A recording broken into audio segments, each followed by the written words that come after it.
G'day everyone, how are you all doing? SkyD49 here with you once again, and I'm bringing another unscripted video to you guys. So today, off the back of my last video that I did like this, talking about what my life's been like, I felt, I wanted to come on and I wanted to share about why I took a break from Dungeons & Dragons with the Dungeons Gumdrops crew.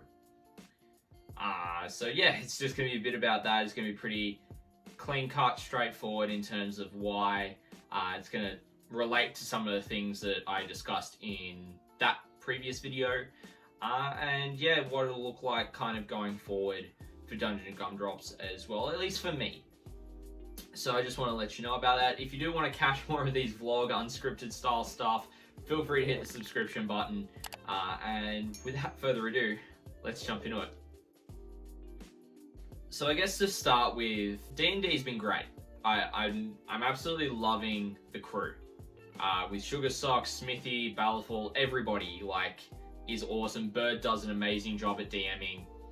And it's great fun, and I love bringing it to, because you guys don't generally get to see me interact with other creators, so I thought this would be a great way to do that. And so for me, whenever I've played Dungeons & Dragons, at least recently, I've always built my characters based off something. When I first played D&D in 4th edition in a Warhammer fantasy-based campaign, I built a Hale Swordmaster of Hoeth. Was effectively my character because it was set in the Warhammer fantasy universe. So it made sense, and it was a long swordsman and all this kind of stuff.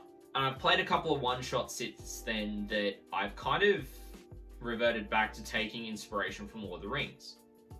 And Altharion is a character that I've had for a number of years now. He's a character that's very near and dear to me. And so I want to kind of walk you through what kind of happened in the lead up to me choosing to take a break. So there was a lot of stuff that was really going on with me outside. Work's been really stressful the last month. It's just this time of year is my busiest, and there was just a lot of things going on. There was a lot of external outside of work, and I was struggling with some injuries at the gym, stuff at home as well, and it was a lot. And so we kind of are walking through this level 19 progression where I'm playing Eliadan, who is a fresh character based off Elrond. And I'm like, okay, cool, but I don't play it solely like Elrond, right? I get a sense, we were able to put our other characters, so Altharion's perspective, into what was going on and how he was feeling. And Altharion felt all of it. He felt the fear of death. He felt, the turmoil within him to make a call, all these kind of things that really I wanted to play into, Altharion, because Altharion's based off Aragon for me. And so something that was really big when it came to me, and what I talked about in the last video, was Lord of the Rings in general. I watched the first two Lord of the Rings when I was 8 years old. I've loved them ever since. And Lord of the Rings has always been a safe haven. It's been a safe universe in terms of not just miniature wargaming, but D&D. I felt very comfortable, even to a point where I almost started running my own 5th edition Lord of the Rings based Middle-earth campaign with some mates and DMing myself. And so the character of Altharion being based off Aragon is something that I very much can relate to in terms of Aragon himself. And so when it came to the point where, as everyone started waking up and some stuff that had gone on externally, planning and all that, I wasn't sure how Altharion would feel. I didn't know at all. And long story short, if you haven't watched the session, it's a bit more drawn out than this, and you get the kind of feel for everyone else. But Altharion has the exact same issues Aragon does in the film, where he runs away from his responsibility. Aragon being, deputy last in the line of Numenor and being the one true king of Gondor. He's run away from that, being a ranger of the Dunedain for so many years. And now it's having to face it. And he fears himself, he fears his weaknesses in that area, that he'll be like a Sildor. For Altharion, the way I translated that was his family put this pressure on him. That's why he ran away to become a ranger, is because, and I tied this in relatively well with the sword, because it's a family heirloom, and that Eliadan is Altharion's ancestor.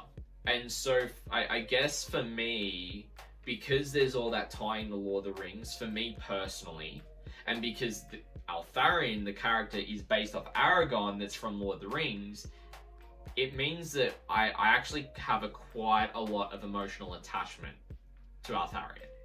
And it got to a point where it was like role-playing through the fact that I had to talk about how Altharion felt Eliadan's fear and the fact that he wanted to die and that he just wanted to survive and get out of there and all those different things. And role-playing that out actually had taken a lot. With everything else on top of it, took a lot out of me. And I would say I probably went into the session very emotionally drained. And so when I went to roleplay out these very heavy emotional dialogue, with whether it was text-based with, you know, sending messages to Balathor or Sugar Socks or anyone else, or even Bird with what I was doing in terms of what Altharion was actually doing in the game, or even just talking through, you know, the fact that he found the sword and that Boxer Nacho's new character, Samson, had it. And the aggression of being like, look, I need this sword. I've been trying to find, like, this is something that there's been so much pressure on my shoulders, yet now that he actually has it, it's like, it's a weight on his shoulders because he's already been struggling to lead the party and help, you know, guide everyone and keep the party together, and he feels a lot of responsibility, but because he's lost rangers previously, there's a lot of emotion from him, and so that means I've got to play very emotionally for him, you know, in my actions, in my dialogue.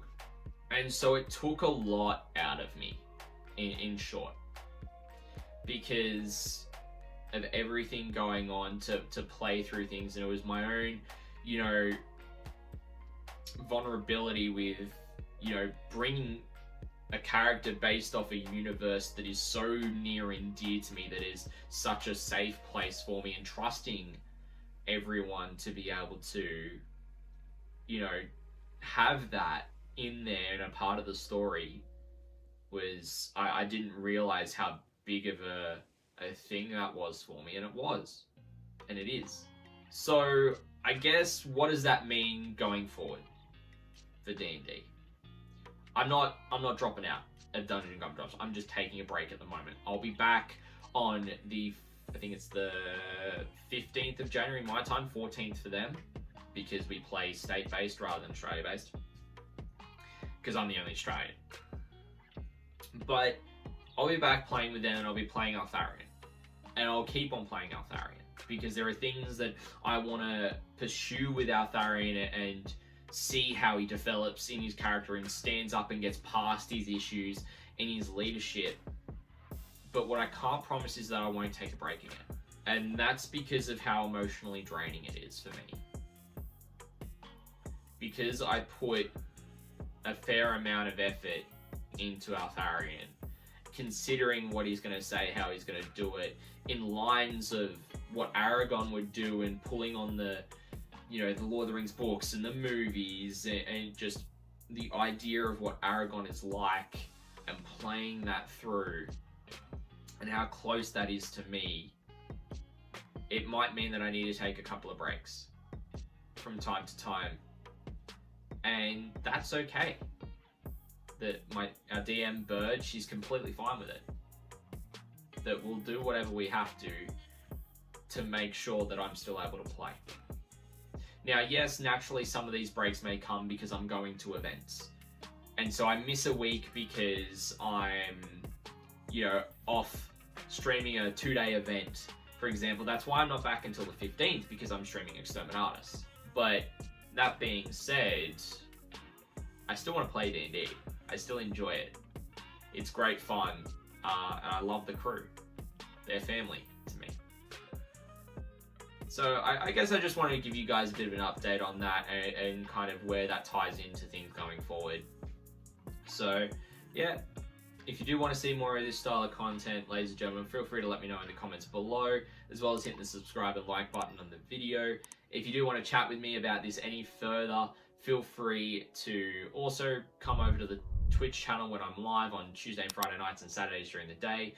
Or you can join the Discord, the link's down below as well. You can ask me questions there. I've got a Dungeons and Gumdrops channel as well. But ladies and gentlemen, thank you so much for watching. I hope to catch you soon.